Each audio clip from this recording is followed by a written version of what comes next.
改善空污是全民共同的目标，也要一起来参与哈。那卢市长有对外表示，他认为林佳龙是一位非常有公信力的人，所以我也借他的话说一句公道话哈。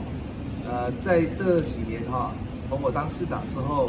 制定台中市的生煤管制条例，在中央、地方还有各界的努力之下，台中的空污确实有改善。那怎么样再进一步突破那我觉得目前的做法，卢市长可以去考虑去制定一个进一步改善的目标比如说我过去是4年减40%的生煤，还有启动其实包括除了像电厂这种固定污染源，也包括移动跟移散的污染源，全面性的来推动。那解决空污是一个复选题不是只是就是说只有中火。那中火也确实有过很多的努力跟改善因此我觉得不应该把这样的一个问题把它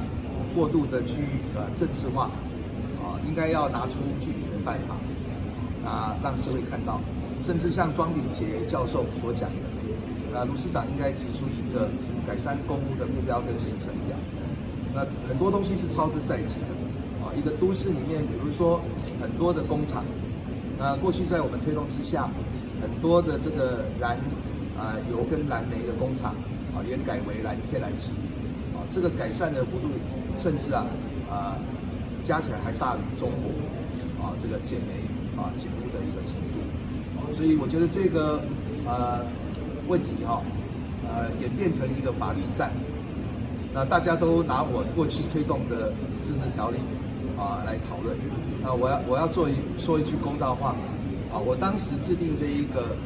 台中市生煤管制自治条例，是不抵触我们的中央的空污法那地方不能够进行违反中央规定的裁罚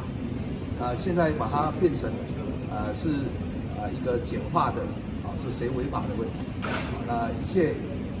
法律不是谁说了算法律是有权的机关来做裁判